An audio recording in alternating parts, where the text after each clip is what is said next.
This is a special presentation of Things I Want to Know, Voices, brought to you by FMS Studios.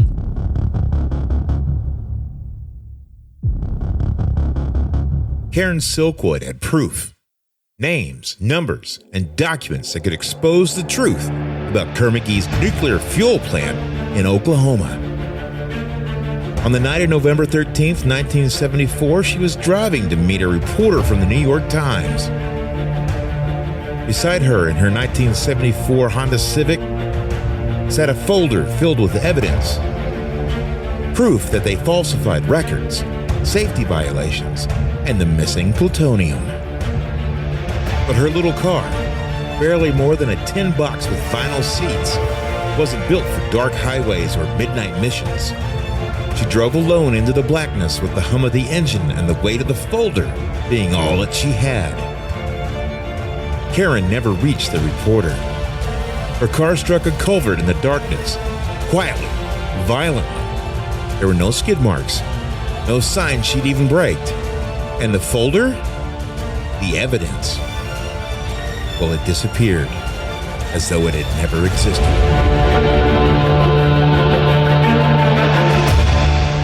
Before she became a headline, Karen Silkwood lived an ordinary life.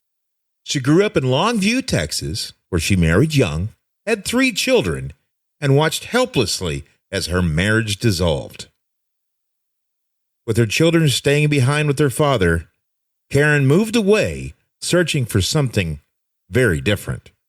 Hopefully a fresh start, or maybe just a different set of problems. She took a job at Kerr-McGee in Crescent, Oklahoma, handling plutonium rods used in nuclear fuel. It was supposed to be a new beginning. Instead, she stepped into a darker reality. Inside Kerr-McGee, the air was stale and metallic. Fluorescent lights flickered and hummed constantly, casting the rooms in a pale, sticky glow. The radioactive dust coated everything, unseen, silent, and deadly. Every day, Karen slid her arms into the heavy rubber gloves attached to her glove box, her face inches from the thick glass. The plant, humming with an industrial heartbeat. Somewhere a vent rattled, and the metallic taste never left her tongue. She noticed particles drifting in the box. A speck of dust? Or could it be death itself? Workers joked about glowing in the dark, but it was more resignation than humor. Radiation badges were dismissed by supervisors as irrelevant inconveniences.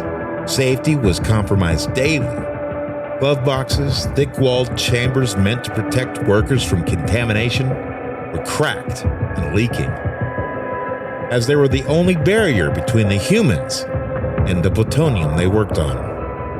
And when they failed, poison drifted into the air.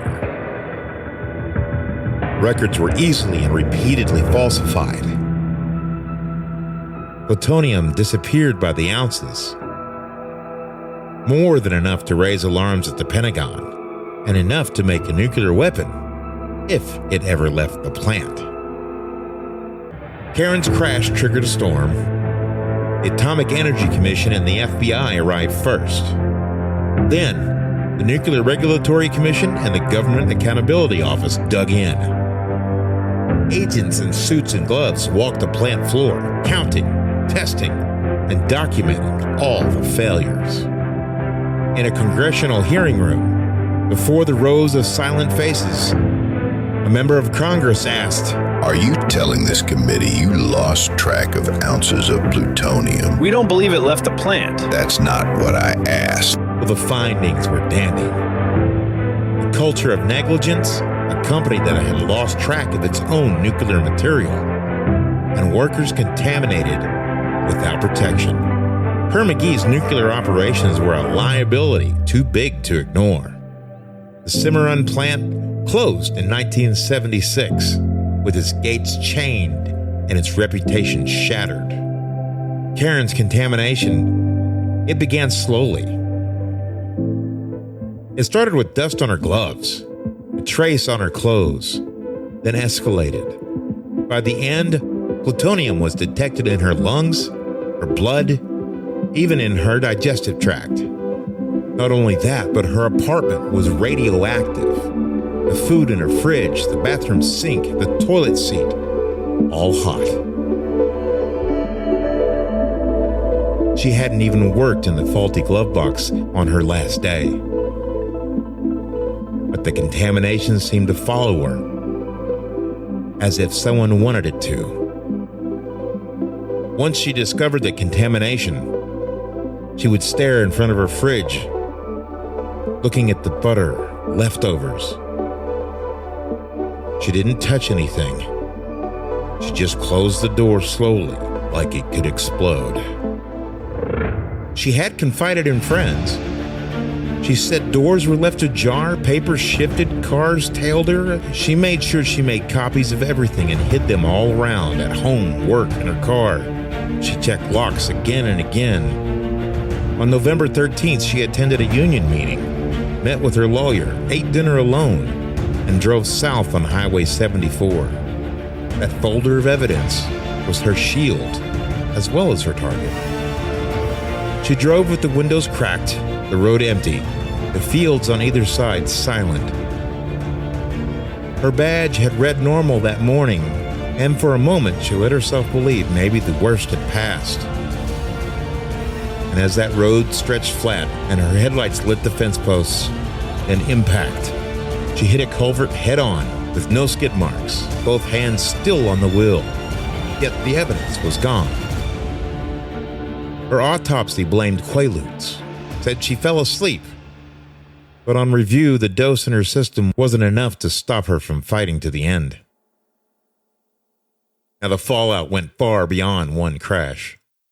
Karen's contamination and the investigation it triggered uncovered the kind of negligence that could have fueled a disaster beyond Crescent. Ounces of plutonium were missing. Enough material to build a dirty bomb, or worse. Federal agents and congressional committees documented the rot inside Kerr-McGee, the plant closing quietly in 1976. Karen's family won a $10.5 million judgment against Kerr-McGee, but then it was overturned on appeal, finally settling for just over $1 million. The executives faced no jail time, and no one answered for the poison in her body or the other workers. But it did spur a Hollywood movie with Meryl Streep, but no film could capture the dread of the plant, where every breath could kill you, or the knowledge that the same material fueling America's nuclear power could also vanish into the shadows. So Karen Silkwood wasn't perfect. She was stubborn, flawed, unrelenting. She asked the questions no one wanted to ask, and for that, maybe, she died on a lonely road. As the plutonium remained in her lungs long after she was gone, her locker stayed closed. Her chair at the union meeting was never filled again, and the missing documents never recovered. She didn't ask to be a symbol.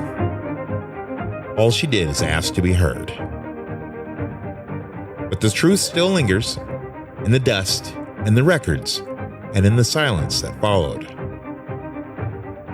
The woman who glowed in the dark. A story of contamination, corporate betrayal, and questions that reached the halls of Congress and still burn like a fuse. Thank you for listening. If you like this little story I told, send me an email congratulating me on being a good narrator. If you hated it, send me some hate mail. I'm okay with that too. I'm Paul G. See you later.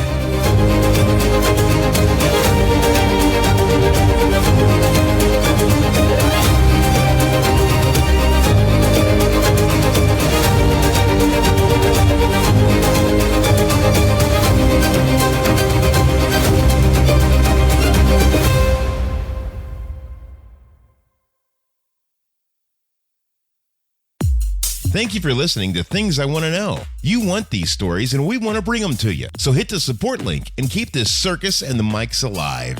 Then do us a favor, rate and subscribe. It helps the show find more people just like you, the ones who like their mysteries real and their storytellers unfiltered. And if you want to wear a little bit of this madness, grab some Andrea-approved gear at paulgnewton.com. We make these things for you because it matters, and you're the kind who knows the difference.